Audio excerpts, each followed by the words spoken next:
Cividale del Friuli chiamata al voto. Sono tre a contendersi la poltrona di sindaco.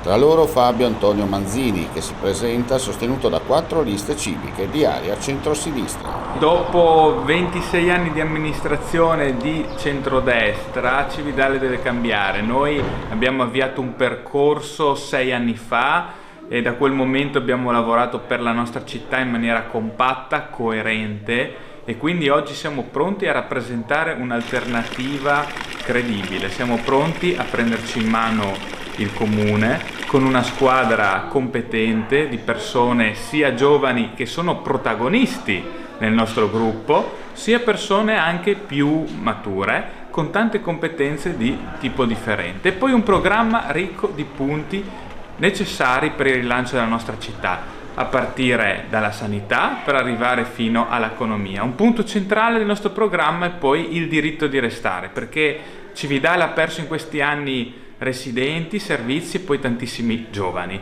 Serve quindi che la nostra città torni a essere una città delle opportunità, dove il vivere, l'abitare torni a essere accessibile, ci siano più servizi per la residenzialità, un comune più attento ai propri cittadini che cura il proprio territorio, manutenzioni, piste ciclabili, verde urbano. Questa è l'idea che abbiamo di Cividale e sono convinto che noi veramente possiamo rappresentare il cambiamento di cui Cividale ha bisogno. In caso di elezione, ci spiega i suoi primi 100 giorni? Bisogna iniziare a mettere in campo la progettazione necessaria per il rilancio della nostra città. Nei primi 100 giorni inizieremo a mettere in campo dei progetti per le aree dismesse. Sono progetti a lungo termine, ma bisogna iniziare a lavorarci fin da subito.